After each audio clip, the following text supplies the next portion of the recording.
이 시간에 우리가 이제 구약을 먼저 살펴볼 텐데, 지금 이 강의를 잘 들어야 구약을 이해할 수 있습니다. 구약을 또 공부를 잘 해야 또 신약도 볼 수 있으니까 첫 시간의 이야기가 참 중요한 내용이죠.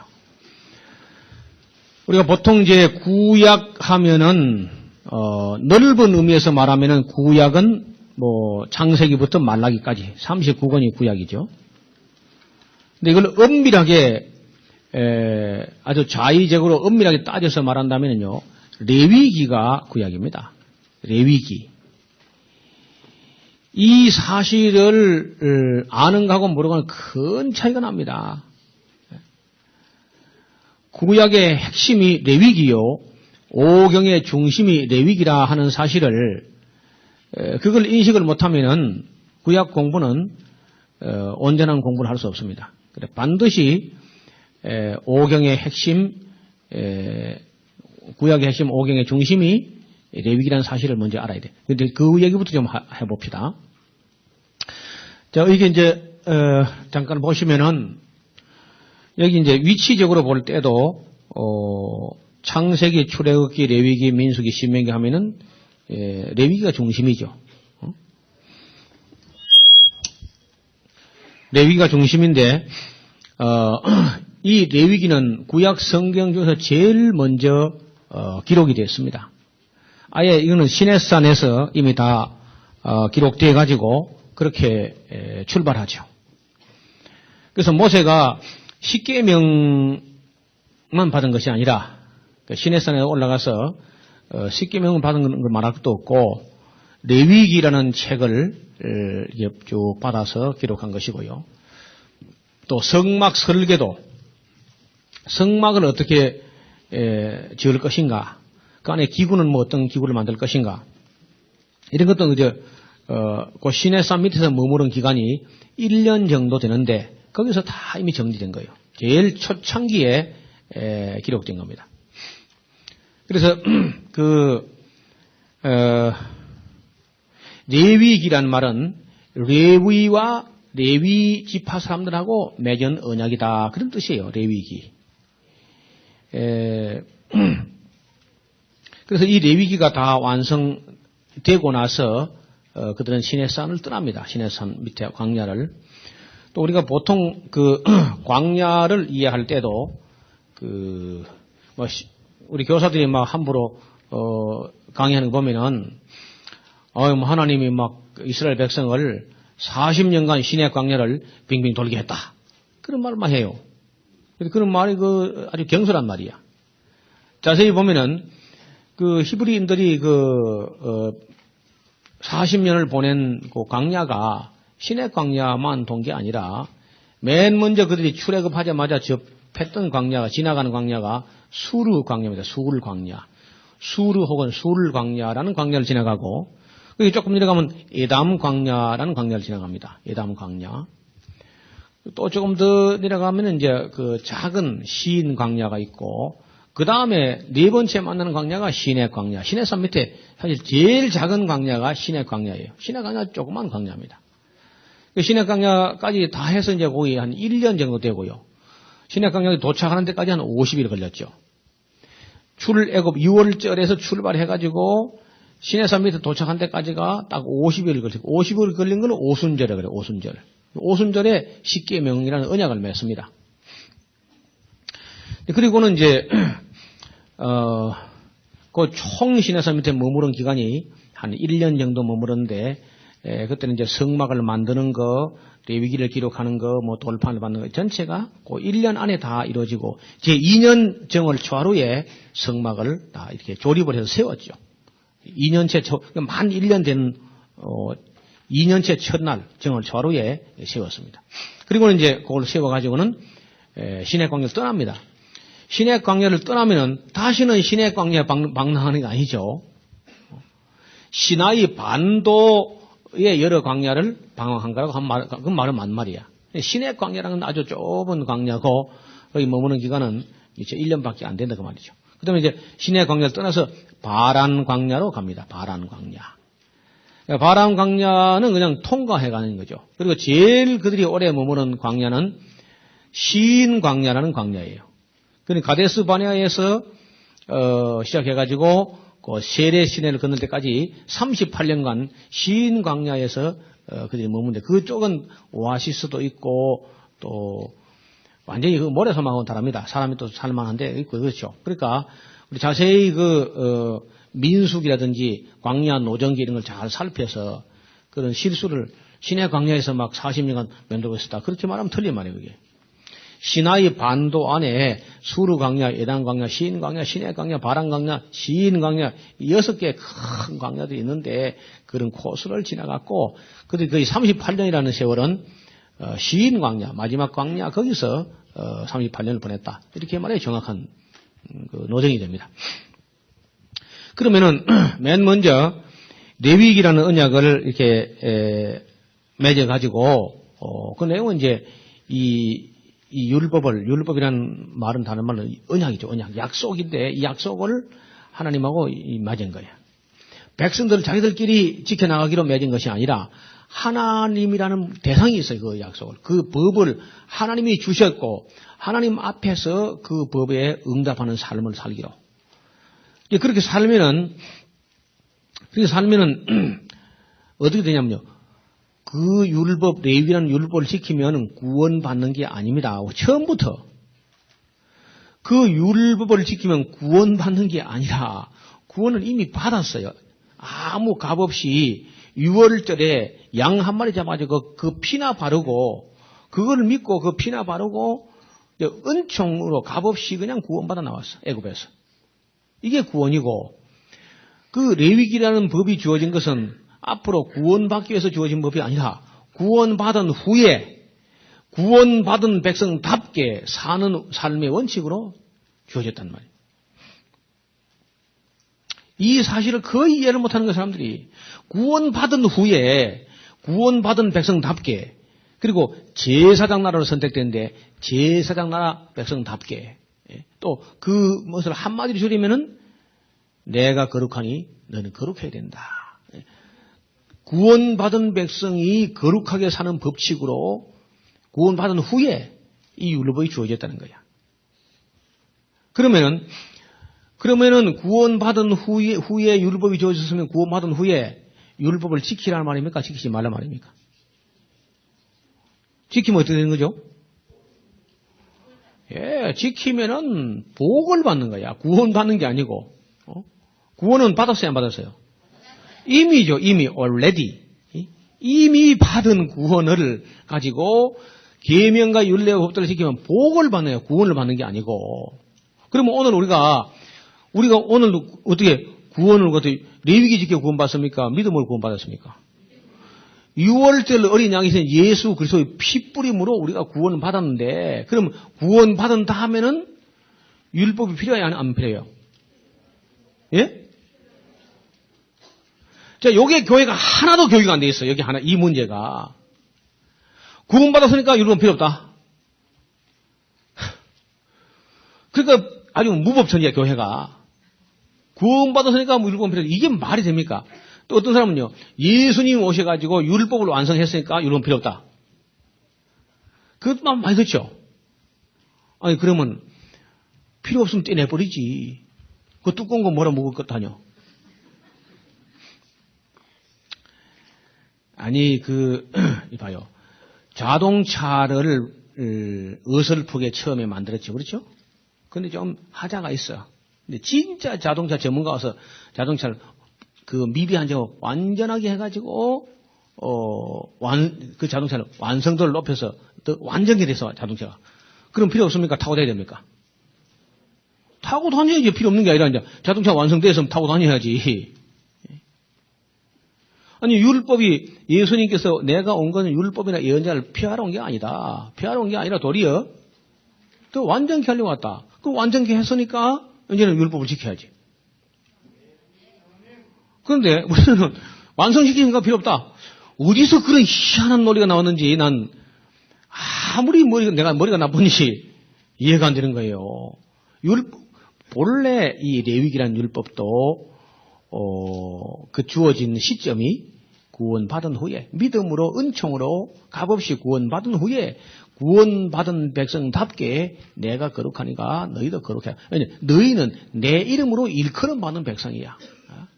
하나님의 백성, 거룩한 하나님의 거룩한 백성이니까 거룩하게 되는 법칙으로 주셨단 말이에요. 그걸 지키면 삶을 얻고 복을 얻는 법칙이다.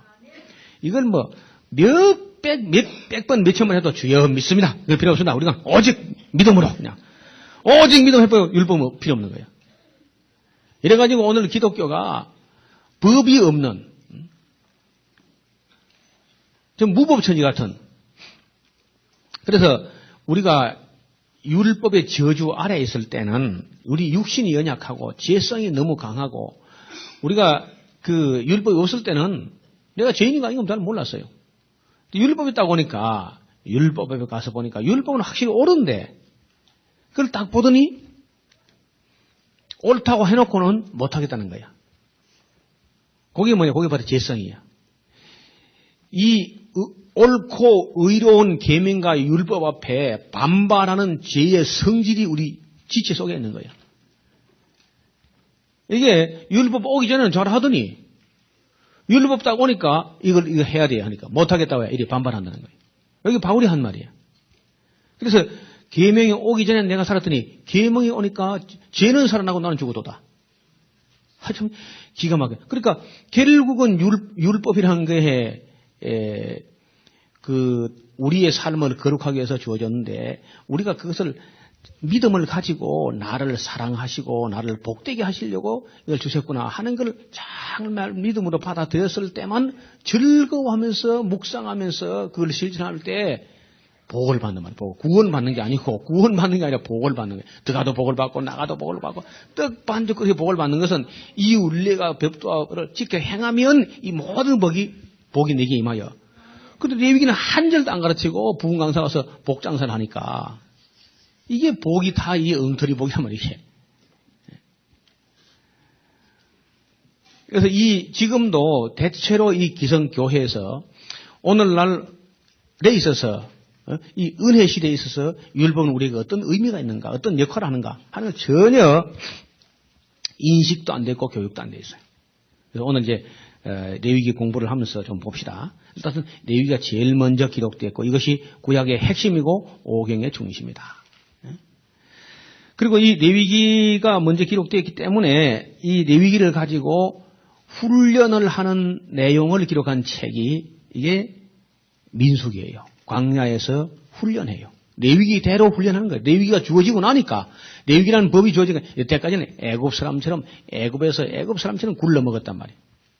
완전히 애굽 사람 다 돼버렸어. 그런 사람은 애굽 때를 완전히 다 벗겨내고 거룩한 백성을 만들려고 하니까 레위기라는 법이 있어야 되겠고 그 법을 가지고 광야에 훈련이 필요해요. 그래서 이 민수기라는 말은 우리 그 한문하는 사람들이 한자로 중국어로 이렇게 만들 때 민수기 이렇게 하는 것이고 영어도 이 책을 보면 숫자들의 책이라 numbers 이렇게 numbers 해놨어요. 그 히브리어로 된 거는요 미드바르 광야에서 이렇게 해놨어요. 광야에서 뭐 했단 말이냐? 인구조사했다. 인구조사만 한 게 아니지. 인구조사 앞에 한 번 하고 두 번 했는데 뒤에 한 번 하고 시내섬에서 한 번 하고 모압 평지에 가서 한 번 하고 이렇게 훈련 시작할 때 한 번 하고 훈련 다 끝나고 한 번 이렇게 두 번 했는데 그 인구조사만 하고 말한 게 아니죠. 인구조사하고 인구조사 사이에는 훈련이야 훈련. 광야 훈련, 선민 훈련, 거룩한 백성 되는 훈련. 여러분 여기 여러분이 와가지고 여기 좀 이 광야 같은 데 와서 훈련하는 거 아니에요. 그게 훈련하는 거예요. 그 다음에 훈련 다 끝나고 나서 다시 한번 이 율법을 재해석했어요. 재해석하고 재설명한 이것이 신명기입니다. 신명기. 신명기라는 말이 이 신자가 한문으로 쓸 때 보통 이 납신자를 써요. 납신자를 썼는데 이게 왜 신명기냐 하면은 납이라는 말은요. 잔나비, 납 하는 말은 원숭이를 말해요. 원숭이 신자라 하는 뜻인데 내가 우리 원숭이라는 말을 별로 안 좋아하니까 납신 신지나 이렇게 하는 건데요. 근데 여기 신명기라 쓸 때는 그게 원숭이 신자가 아니고, 만약에 원숭이 신자면 원숭이 계명의 기록이라. 그럼 진화론 이제 많이 좋아하겠지. 그런 게 아니거든요. 원숭이 계명 기록이 아니고 되풀이할 신자를 쓰는 겁니다. 용법이 그래요. 이 신자의 다른 용법은 원숭이 신자도 되지만은 되풀이할 신자라 해가지고 계명과 윤리와 법도를 되풀이하고 재해석하고 재음미하고 재설명을 했다. 모세가 모압 평지에서 이 율법 설명하기를 시작하였더라. 그러니까 신명기라는 책은 따로 독자적으로 저술된 별건이 아니고 레위기를 해석한 책이다 그 말입니다. 이해가 됩니까? 이걸 알고 읽는 거하고 모르고 읽는 거는 큰 차이가 나요. 어떤 사람은 왜 그 레위기 한 말을 또 합니까? 자꾸 한 소리 또 하고 중복하느냐? 아니 그게 본문이고 이게 해석이니까. 레위기가 본문이고 신명기가 해석이니까 앞에 한 말을 또 하는 거죠. 그 책의 성격을 알고 읽어도. 그 다음에 출애굽기는 물론 우리가 다 큰 사람들이야 출애굽기는 애굽에서 탈출했다 그 말이다. 애굽에서 나온 기록 이렇게 이해합니다마는 학생들 청년들은 출애굽기 하면 이거 어려워 무슨 말인지. 그리고 애굽이라는 말 자체가 사실은 없어져야 돼요. 왜냐하면 애굽이라는 말을 이게 한문인데 한문으로 애굽 이렇게 쓰는데 우리만 애굽으로 읽지 중국 사람들은 애굽 써놓고 읽을 때 절대로 애굽이라는 발음을 하지 않아서 이집트라고 있습니다. 이집트. 쓰기는 그런 걸 가차 문제라고 그래요. 외래어를 이집트라는 그 말을 중국식으로 발음할 때 이집트 이렇게 하지 이걸 갖다가 우리처럼 애굽이라고 안 한다는 거예요. 우리가 이 음력할 때 애굽이라는 말은 이집트 사람도 애굽 안 가고 중국 사람도 한문 쓰는 중국 사람도 애굽 안 가는데 한국 사람만 애굽이라는 거야. 그러면 아이들이 젊은 청소년들이 애굽이 뭔지 도무지 몰라. 모를 수밖에 그런 말이 없으니까. 그래서 제발하고 이제 이런 거는 앞으로 출애굽기 하지 말고 이집트 탈출기 이러면 깨끗해. 그렇죠. 그러면 이집트 하면 애들도 알고 이집트에서 나왔다는 말이구나. 그럼 간단할 텐데 애굽이란 말도 어렵고 그것도 출 앞에 붙어가지고 출애굽기 이건 영어식이는 어떤 영어식은 어순이 중국어식은 출 해가지고 이 책 이름도 좀 바꿔보세요. 그러니까 아까 민숙인지 희숙인지 정숙인지 알 수가 있네 이래가지고 민숙이 아니고 광야에서 훈련 선민의 광야 훈련 이렇게 내용을 써야 되죠. 왜냐하면 이름이 여러 가지거든. 밑바르 넘버스 여러 가지인데 그중에 민숙이나 한문으로 할 때는 어느 정도 맛이 떨어통하지만 아이들에게는 어렵다는 거예요. 광야의 훈련 이렇게 하면 딱 쉽죠. 근데 신명기 이건 죽었다 깨도 모르는 거야. 그 신자가 되풀이할 신자인데 어떻게 하겠나 말이야. 세상에 신구약 이름, 성경 이름 중에 제일 어려운 게 신명기라는 이름이라. 나는 목사가 되고도 이게 왜, 납신자가 왜 어떡하나, 이게. 그래, 나중에 알고 보니까 신자가 되풀이할 신자인 거예요. 그러니까 한문 아주 전문 한자 공부를 한 사람이 아니면 신명기가 율법을 설명한 것이다. 이거 잘 모릅니다. 근데 알고 읽으면 참 중요하거든요. 창세기. 이게 또 어려운 말이야. 줄여도 어느 정도 줄여야지. 창조라는 말은 줄여서 창, 세상이라는 말을 줄여서 세, 기록이라는 말을 줄여서 기, 이렇게 창세기. 아주 이렇게 해버리니까 우리 여기 경상도는요, 창자를 창세기라 그래요. 그래서 죽어서 창세기가 나왔다 그래요. 그리고 이거 참 얼마나 어렵습니까? 그러니까 세상을 창조한 기록, 이거 하면 좀 쉬울 텐데, 창세기란 말 참 어려운 말이죠. 옛날에 노인들이 얼마나 그걸 어렵게 만들지. 그 뒤에 나온 이제 여호수아. 여호수아란 말도 어려운 말이야. 이름 하나 뚝 내놓으면 어쩌자는 거, 그래가지고. 거기 주인공들 이름 하나 덜컥 내놓으면 어쩌자는 얘기야, 그게. 내용이 있어야지 그게 도대체가. 제가 하면 가나안 정복기. 그럼 깨끗하거든요. 가나안 정복을 어떻게 했단 말이야. 가나안 정복기. 하면 다 확 들어갈 텐데. 그 뒤에 나오는 여호수아 사사기. 사사기는 사사로운 기록인가 보다. 이게 이래가지고 사사가 판사란 말을 누가 알겠어? 전혀 모르거든. 사사란 말이 판사란 말이거든. 쇼페팀이란 말이. 이런 이름들을 좀 이렇게 사람들이 알만하게 탁 고쳐주면 훨씬 이해가 빠를 텐데, 그런 것도 이름 고치면 지옥 가는 줄 알고, 늘 보수교단 목사님들이 그러면 글자 한자 발발발발 떠는 거야. 조심스러운 건 좋아요. 조심스러운 건 좋은데, 알면은 조심할 게 따로 있지. 알 수 있는 걸 일부러 어렵게 해서 모르게 하는 것도 지하입니까? 응? 그래요, 안 그래요? 충분히 알 수 있게 쓸 수 있는데, 그래서 이게 다 옳으냐, 옳도 안 해, 별로. 별로 옳도 안 하면서 그걸 갖다 어려운 말로 해가지고 알아보지 못하게 해놨으면은 이거는 어른 거지. 보수도 아니고 아무것도 아니야, 그는. 그래서, 오경이 그렇게 되어 있는데, 딱, 창세기는 그는 뭐냐? 창세기 내용은 우리하고 언약을 맺은 분이 어떤 분이냐? 그분으로 말하자면은 태초에 천지를 창조하신 분이고, 타락한 인간들을 홍수로 쓸어버리신 분이고, 홍수 이후에 남은 사람들, 그 사람들이 또 이제 바벨탑을 쌓다가, 언어가 혼잡돼가지고 세상 만국으로 흩어졌는데, 그 흩어진 자들 중에서 하나님께서 우리 조상 아브라함을 부르시고, 이삭의 복을 주시고, 야곱과 함께 하시고, 요셉을 우리보다 먼저 앞서 보내가지고, 우리 생명을 구원하신 그분하고 우리가 이 거룩한 언약을 맺었다. 레위기가 중심이에요, 레위기가. 그래서 오경을 통틀어 묶어가지고 율법서라 그래요, 율법서. 따라합시다, 율법서. 왜냐하면 율법이 레위기니까. 맞아요? 레위기가 율법 아닙니까? 레위기를 가지고 훈련하고, 레위기를 가지고 설명하고, 레위기라는 언약을 어떤 절차를 가지고 이 언약을 맺었느냐?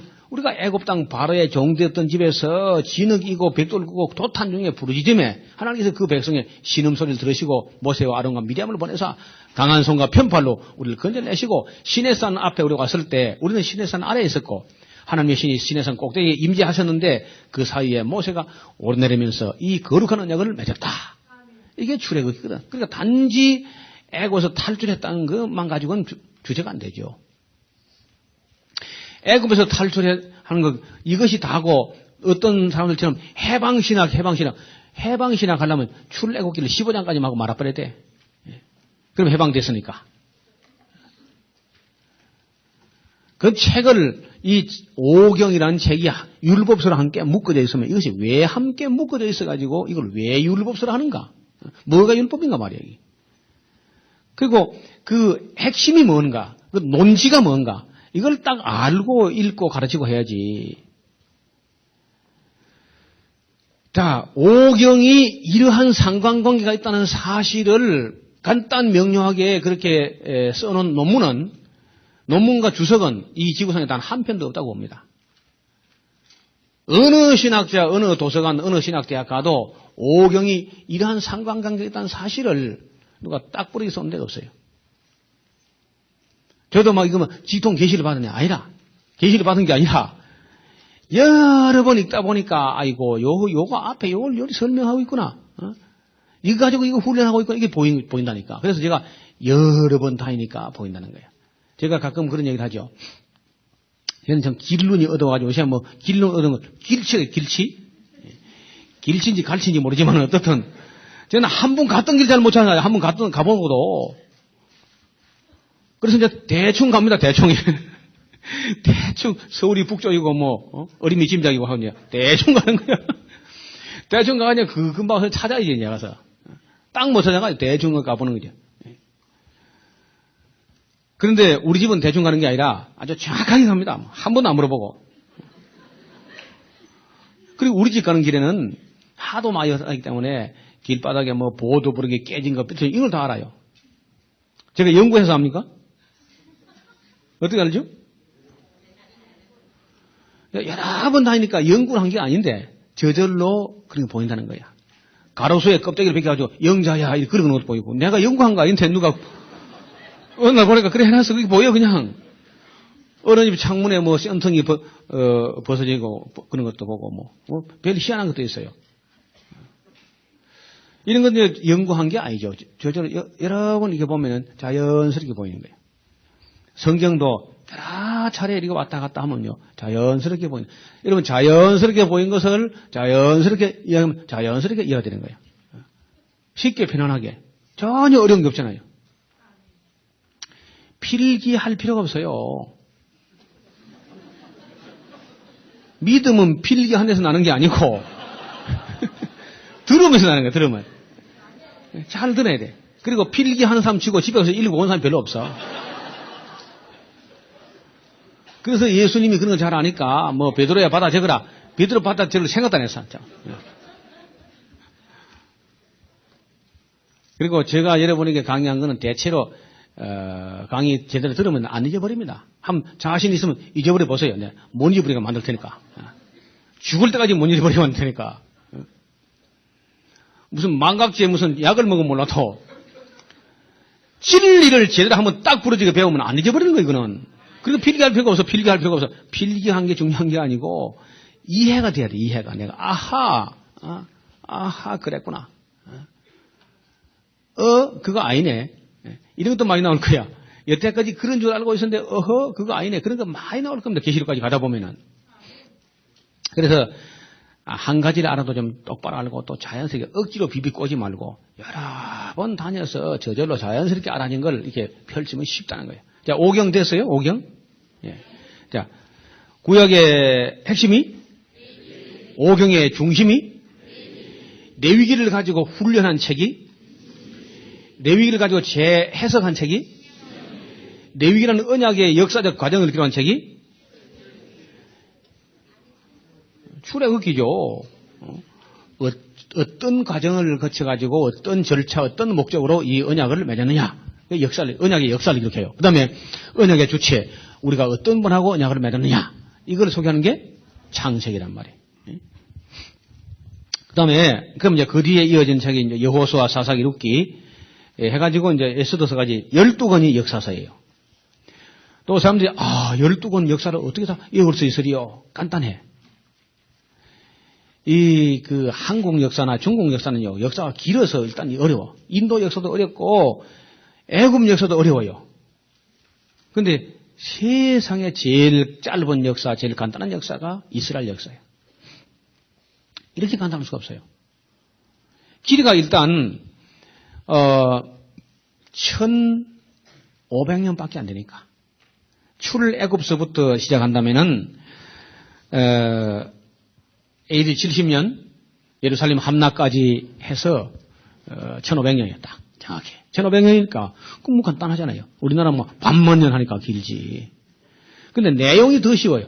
이 히브리인들 역사는 여호수아서부터 이제 쭉 이렇게 보면은 여호수아, 사사기, 룻기를 한 것처럼 저와 같이 봅시다. 여호수아, 사사기, 룻기. 삼상아, 왕상아, 대상아. 에스라, 느헤미야, 에스더. 박자가 있죠? 여호수아, 사사기, 룻기. 그렇죠? 삼상아, 왕상아, 대상아. 에스라, 느헤미야, 에스더. 아주 4분의 3박자죠. 이렇게 이제 아주 그 박자를 딱 해버리니까 12권이면 간단해.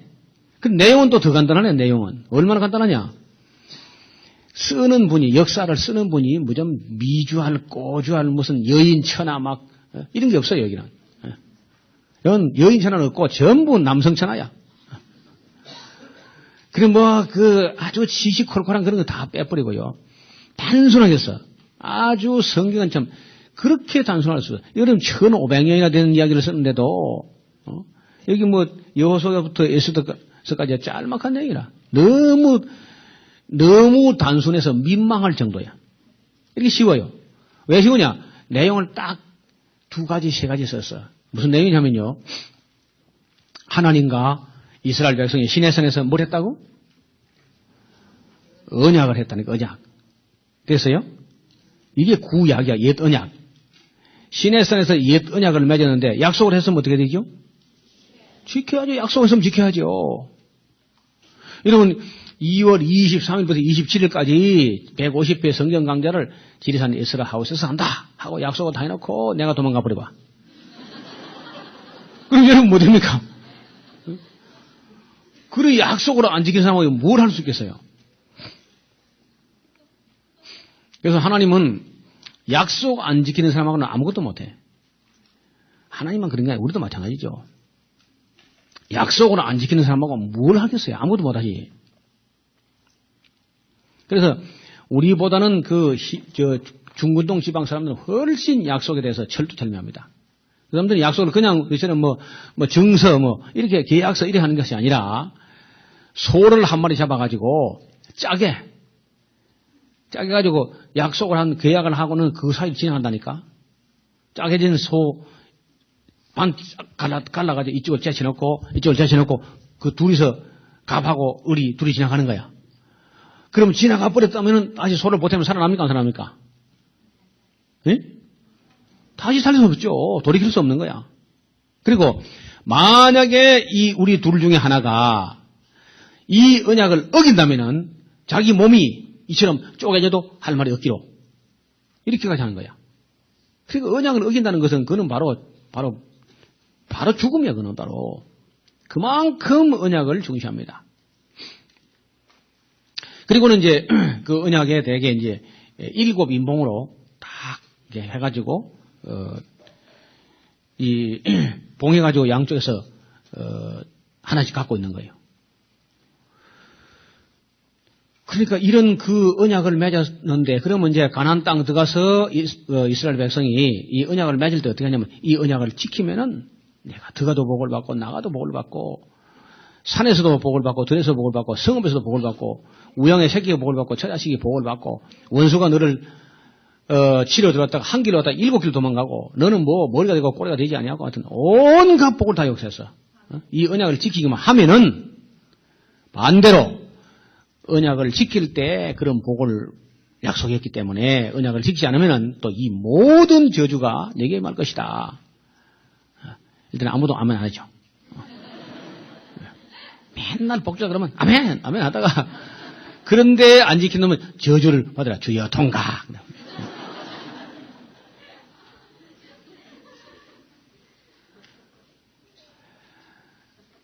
그러니까 아멘도 너무 남발하지 마세요. 나는 아멘 하는 사람 그 다음 치고 그거 찍힌 사람 별로 없어요. 입으로만 아멘이야. 또 부흥 강사 와서 막 억지로 또 아멘을 시켜 또 안 믿어지는 것도 믿습니다 그러고 그런 건 다 거짓 믿음이라는 거짓 믿음. 어쨌든 가나안 땅 들어가서 이 언약을 지키면은 보고를 받게 되어 있고 지키지 않으면 저주 받게 되어 있어요. 그러니까 이제 우리가 역사서 읽어갈 때 뭘 보냐면요. 첫째는 역사서 읽기 전에 뭘 알아야냐면 레위기를 확실히 알아야 돼. 레위기를 확실히 알아야 아니 그 사람들이 지키는지 안 지키는지 역사를 볼 거 아니에요. 그렇죠? 레위기를 모르면은 지키는지 안 지키는지 뭐가 잘못됐는지 얻어맞고도 왜 얻어터지는지 몰라. 여러분 잘못해서 얻어맞는데 뭘 잘못했는지 몰라보세요. 맞기는 맞았는데 왜 맞는지 그걸 모르니까. 그래서 좀 중요한 게 레위기를 일단 여기 오면요. 레위기는 완전히 통달해야 돼. 덮어놓고 완전히 외워야 됩니다. 못 외우면 전부 재소해야 돼. 내일 아침이나 이제 해가지고 레위기를 공부할 때 레위기는 완전히 다 외워가지고 레위기가 환해서 덮어놓고도 레위기는 이런 내용 해가지고 그걸 알아야 역사서 들어가지. 그걸 모르고는 절대로 안 들어갑니다. 역사서를. 밤중에 19일이라도 안 들어가는 거야. 그러니까 어떻든 그저 레위기의 내용을 환히 알아버리면 민수기도 보이고 레위기를 알아버리면 신명기도 보이고 레위기를 알아버리면 역사도 보이는 거야. 역사가. 아하, 이게 역사 잘못돼 가구나. 잘못된다는 말이 무슨 말이에요? 역사가 잘못된다는 말이 무슨 말이에요? 예? 또 어렵다니. 레위기를 안 지키는 거지. 그 역사가 잘 돼간다는 무슨 말이에요? 그렇죠. 그것만 하면 다 끝났어. 그러니까 역사가 잘 돼간다는 말은 하나님과 맺은 언약을 지킨다는 말이고 율법을. 잘못돼 간다는 말은 하나님과 맺은 언약을 안 지킨다는 거예요. 그러면 이제 잘 지키고 언약을 지키면은 하나님께서 뭘 주기로 약속했다고? 삶을 얻고 복을 얻고, 그렇죠? 생명과 평강의 언약이라. 삶을 얻고 복을 얻는 언약. 이건 절대 구원받는 게 아닙니다. 레위기는 구원받는 게 아니라 삶을 얻고 복을 얻는 언약이에요. 그리고 지금도 여러분요, 우리가 이 땅에서 그 삶을 얻고 복을 얻으려면은 영생 얻는 거는요, 예수 믿으면 끝나버려요. 근데 복을 얻는 건 예수 믿어야 되는 거 아닙니다. 여러분, 예수 믿고도 복 못 받은 사람 있어요, 없어요? 예수 믿고도 복 못 받은 사람 있습니까, 없습니까? 많지. 왜 그러냐? 복 받는 일을 안 하니까. 복 받는 것은 안 배우니까 그래요. 여러분, 우리가 예수 믿어서 구원도 받아야 되지만요, 가능하면 복도 받아야 돼. 맞아요? 네. 저주는 안 받아야 되고 복도 받아야 돼. 그 복을 받으려면 복 받은 짓을 해야 복을 받습니다. 은혜, 값없이 은총으로 구원받는 건 다릅니다. 복은 반드시 복 받을 짓을 해야 복을 받는다고. 그러니까 정말 축복하지 말고 아무리 축복해도 여러분이 복 받을 일 안 하면요, 참새에 떠드는 것처럼 참새가 떠들다 여러분 머리가 내려앉는 거 봤습니까? 그런 복을 임하지 않습니다. 저주도 마찬가지. 저주도 저주 받을 짓을 안 했으면 저주가 임하지 않는 것이고, 복도 복을 받을 짓을 안 했으면 아무리 축복을 쏟아부어도 아침부터 저녁까지 축복해도 축복이 임하지 않습니다. 그러니까 저는 성도들에게 함부로 그래 축복을 안 합니다. 축복 안 해도 복 받을 짓 하면은 복 주시기로 약속이 돼 있어요. 그리고 어디 가서 막 무슨 목사에게 축복 받으러 간다. 다 하지 마세요, 그냥. 갈 것도 없고 그냥 여러분이 스스로 축복해야 그냥. 축복은 또 하나님이 하는 게 아닙니다. 하나님이 축복하여 주옵소서. 그것도 참 엉터리인데 온 천지에 만연되어서. 축복이라는 건 복을 비는 거 아닙니까? 그렇죠? 비는 게 이 축복인데 하나님 빌 데가 있어요, 없어요? 하나님 복 빌 데가 없어요. 축복은 사람이 하면은 내가 너에게 복을 주리라 이렇게 되었습니다. 복을 주시옵소서 하는 게 축복이야. 그게 빌축자예요, 빌축자. 근데 심지어 목사님들까지 노회장까지 하나님이여 축복하여 주시옵소서 계속 그러니까. 그러면 이제 교회에 와서 국어 국문학이나 어문학 공부를 제대로 한 분들은 야, 교회가 수준이 이하구나 이거야. 세상에 축복하여 줘. 이건 말이 안 돼. 성경 한 군데 66권을 내가 100번은 넘어 읽어봤는데 하나님이 축복한다는 말이 없습니다. 복 주시는 거지, 복 주시는 거. 우리가 블레싱 한 말도 복 주신단 말이지 축복한단 말이 아닙니다. 근데 사전도 막 잘못되고 엉터리야. 주석도 막 그래. 우리 통합적 교단에서는 앞으로 절대로 교회에서 하나님의 축복해 주옵소서 그런 말 쓰지 못한다고 아주 공문으로 목회 서신이 내려왔어요. 쓰지 못할 말들을 많이 내려왔어요. 고인의 명복을 비나이다 이런 것도 못 쓴다는. 이게 다 불신자가 한 소리죠. 그는. 그래서 일단 그 얘기는 나중에 합시다. 이 역사서란 것은 다른 걸 쓰는 게 아니고 하나님과 언약을 맺었기 때문에 이 언약을 지키면은 복을 받고 삶을 얻고 언약을 지키지 않으면 저주를 받는다. 자, 그럼 이제 역사 읽어 나가면은 여호수아, 사사기록기, 삼상과 왕상과 대상과 에스라 느헤미야서도 이렇게 쭉 역사 읽어보면은 정말 그들이 하나님과 맺은 언약을 잘 지키면요 진짜 복을 받습니다. 복을 받는데 주치하지 못하는 만큼 싸울 것이 없도록 그렇게 복을 받는 거야. 그럼 확실해 그는. 반면에 그러면은 그들이 언약을 지켜서 잘할 때 복을 받았다면은 언약을 지키지 않으면 뭐가 내려오죠? 뭐가 내려온다고? 자, 저주가 내려와도 하나님 잘못이 있어요, 없어요? 없죠. 하나님 잘못이 없죠. 없는데 제가 가만 보니까 하나님이 자비로우셔가지고 잘할 때 복 주는 거는 말없이 그냥 줘요. 진짜 그냥 줍니다. 그런데 저주는 그렇게 안 하는 거예요. 저주는 하나님께서 그들이 언약을 지키지 않고 할 때 저주를 따기로 준비하는 거예요. 이만큼.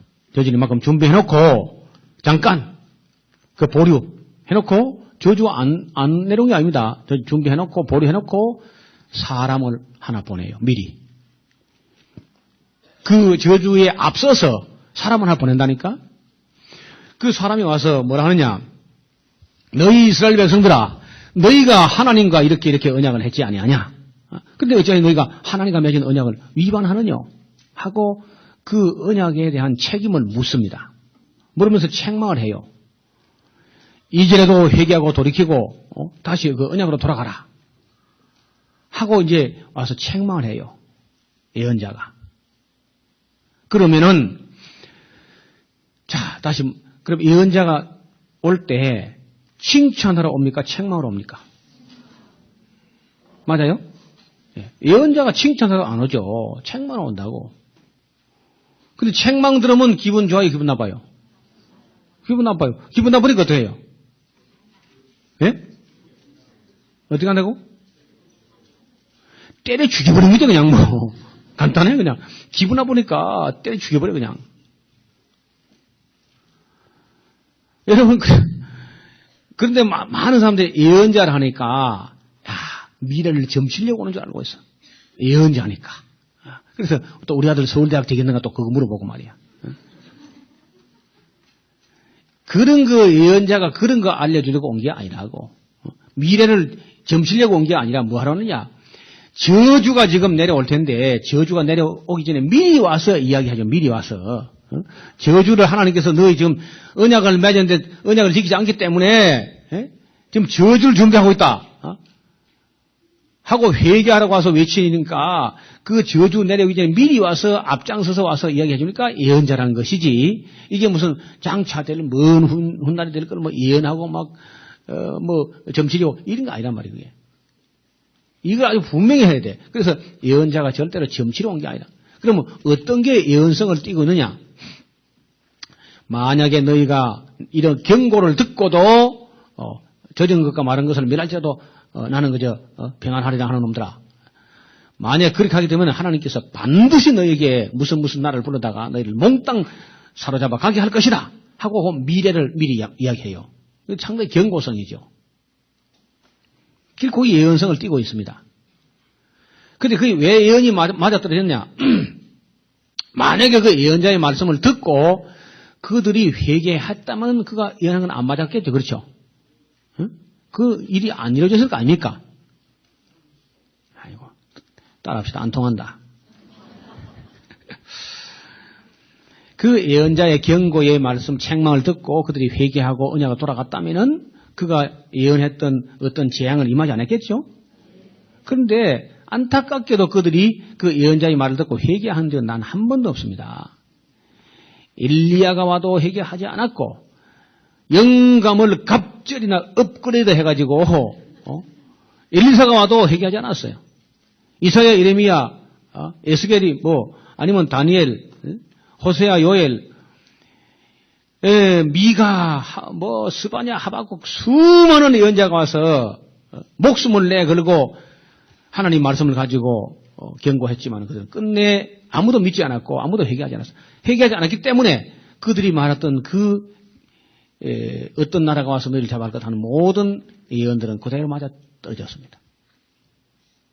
그래서 이제 좀 하면은 그러면 아까 그 언약을 지켜서 복받은 사람들은 은혜 받고 복을 받으니까 시와 찬미와 감사와 신령한 노래와 지혜와 이런 문서는 이게 시가서야. 이해가 됩니까? 언약을 지켜가지고 복을 받고 은혜 받아가지고 시와 찬미와 감사와 신령한 노래 이런 게 막 나왔어. 이게 다 시가서들이야. 반면에 그 언약을 지키지 않기 때문에 책망하기 위해서 나타난 사람들이 누구라고? 예언자. 예를 들면 이사야, 예레미야, 에스겔, 다니엘, 호세아, 요엘, 아모스, 오바다, 요나, 미가, 나훔, 하박국, 스바냐, 학개, 스가랴, 말라기 이런 사람들을 대개 문서 예언자랍니다. 따라합시다. 문서 예언자. 문서 예언자라면 예언서라는 책을 남겼어요. 이해가 됩니까? 그런데 비문서 예언자가 있어요. 그 비문서 예언자는 예언서라는 책을 하나도 안 쓰고 원고지 한 장도 안 써본 사람이 있어요. 예를 들면 엘리야, 엘리사, 사무엘도 사무엘 상하서를 사무엘에 썼다고 보는 사람 별로 없습니다. 그 다음에 뭐 아히야, 오뎃, 그 다음에 이제 여러 또 예언자 그 하나님의 그냥 하나님의 사람 이름도 없이 하나님의 사람, 여호와의 사자 이런 비문서 예언자도 상당히 많은데 우리는 보통 생각할 때 저서가 있으면 위대한가 보다. 또 그런 표준과 안 맞아요. 진짜 위대하면 책을 안 써버립니다. 보통 위대하면 책을 쓰는데 워낙 위대한 사람은 책을 안 쓰는 거야. 여러분 예수님 책 안 썼죠? 그리고 스가모니한테도 책 안 써. 소크라테스한테도 책 안 씁니다. 그런 사람들은 원고지 놓고 끄적거리고 있는 게 아니라 자기의 삶을 가지고 역사에다가 발자취를 남겨버려 그냥. 그럼 딴 사람이 그 사람의 삶을 책으로 쓰는 거야. 책의 주인공으로 나왔으면 나오지 원고지 들고 책 팔아먹으려고 책을 짓고 그걸 안 한 거예요. 진짜 위대한 사람은 책을 안 쓰는 거예요. 그러니까 그 당시로 봐서는 문서를 남긴 예언자 대단한 분들이지만은 안 남겼다 해가지고 시시한 예언자가 아니라 문서를 남기지 않은 분들에서 아주 훌륭한 분이 많다는 거예요. 자, 그럼 구약이 대강 정리가 됐죠? 맞아요? 네. 오경의 중심이? 구약의 핵심이? 레위기를 가지고 훈련한 책이? 레위기를 해설하고 설명한 책이? 그리고 레위기대로 살았는지 안 살았는지 기록한 책이? 무슨 출애굽이야? 외워가지고 그냥 고려하지 말라는 거예요. 뭘 묻는가 다 알고 대답해야지. 레위기대로 살았는지 안 살았는지 기록한 게 역사서 12권. 맞아요? 그것밖에 없어. 아무것도 없어. 그러니까 역사서라는 게 누가 누구의 시집가고 장가갔다 그런 말 없어 그냥. 갔으면 안 갔으면 내가 갈 겁니까 그냥. 아무것도 아니잖아. 그런 거 쓰는 것이 아니라 그 시대 그 사람들이 그 왕이 여호와의 말씀을 쫓아 그 계명과 율법과 법도를 행했느냐. 나중에 하나님께서 다윗이 이제 참 정직하게 살았죠. 다윗이 정직하게 살고 나니까 하나님이 다윗을 한 번 만나더니 다윗을 반해버렸어 완전히. 하나님이 다윗에게 완전히 반해버려가지고 그때부터는요. 다윗하고 비슷하면 오케이. 다윗하고 틀리면 다윗과 안 같다. 다윗과 같이 하지 않았더라. 그렇게 써놨어요. 잘 해보세요. 하나님 다윗을 보고 너무 많이 들어가지고 그다음부터 다윗이 표준이야. 그 압이 다윗의 길로 행하지 아니었더라. 그러면서 다윗과 안 같으면 하나님 화를 냅니다.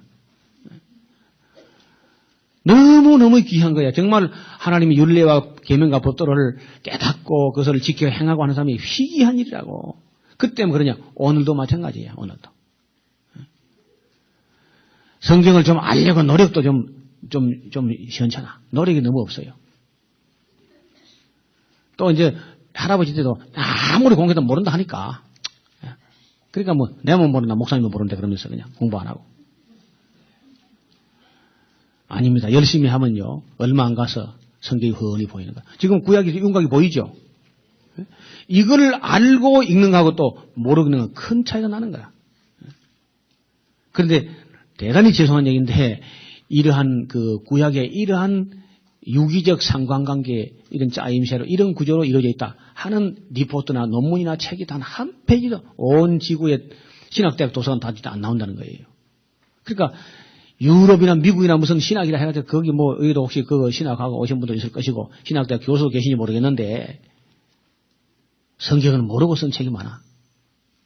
또 머리가 너무 좋아가지고 과잉 해석을 너무 많이 해. 과잉 해석. 세상에 참 위험한 게 과잉 해석이야.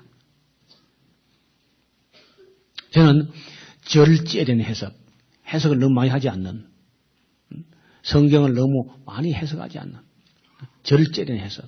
저는 오히려 해석보다 우리는 그저 의뢰의 그저 생각할 때 해석은 무조건 본문보다 길다. 근데 그렇죠? 아니 그래요 안 그래요? 우리 상식에 해석은 본문보다 길죠? 근데 저는 역해석이에요. 거꾸로. 해석이 본문보다 더 요약되고 더 압축되고 더 초점이 확실하게 드러나게. 이거 제가 어디서 배웠느냐? 이게 바로 모세에게 배운 것이고 스데반 집사님께 배운 거야. 신학대학 교수님께 배운 게 아니라 집사님에게 배웠다니까. 그것도 보통 집사가 스데반 집사님. 이 스데반 집사님이 설교를 어떻게 하느냐? 아브라함서부터 예수님까지를 사도행전 7장 한 장에 그냥 압축해버려 그냥. 그러니까 힘이 있죠. 짭짤한 거지. 우리는 한 절에다가 막 물을 갖다 한 동이 타가지고 막 꾸중물 만들어 구역질나게 그걸 만들어버리니까. 그럼 뭐가 뭔지 아무것도 건드리기가 없어.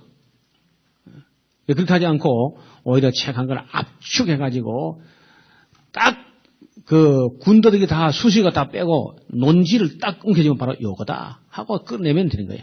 앞으로 성경을 그려보면요. 성경이 한결 쉽게 보이는 과잉 확대 해석이 아니라 압축하고 요약하고 핵심을 딱 집어내는 초점이 흐려지게 과잉 확대 해석을 하는 것이 아니라 초점이 모아지게 하는 이런 방법은 아마 처음으로 여러분 경험하는 많을 거예요. 자, 구약을 이렇게 이제 쭉 정리하는데 필기 안에도 뭐 흔히 보이죠.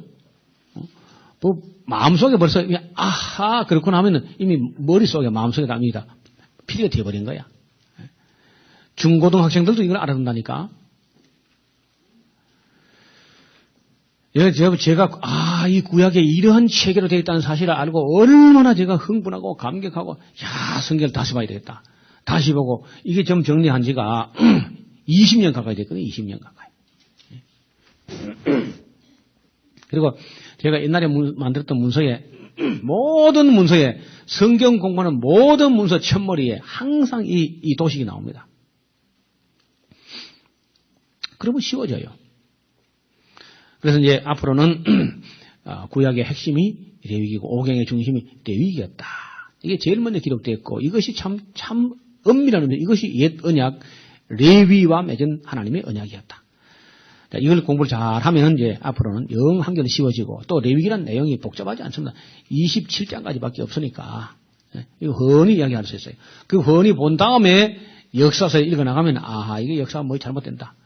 이거 잘못된다. 잘못된다. 하면 벌써 누가 나타나겠지. 과연 나타나지.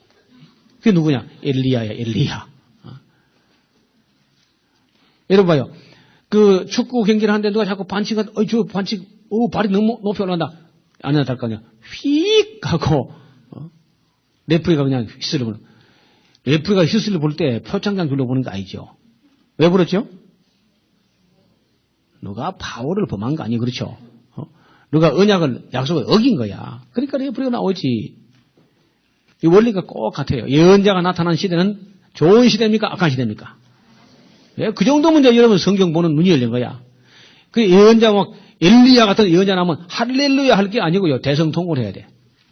맞아요? 엘리야 같은 그런 큰 종이 나타났다는 것은 그만큼 시대가 악한 시대라 그 말이죠. 또 영감을 갑질해 가지고 예언자 나타났다. 그만큼 더 악하다는 거야. 이런 역사를 딱 봐야 돼. 그거 보면 이제 역사서를, 그러니까 다시 말하면 율법을 알면은 역사서가 보이고 역사를 알면은 예언서가 보인다는 거예요. 무슨 말이 이해됩니까? 이해가 되는지 마는지. 네. 지금은 뭐 이해가 다 안 되겠죠. 네. 그런지 안 그런지 이제 차근차근 읽어봅시다. 이제는 알지 못하나 이후에는 알리라.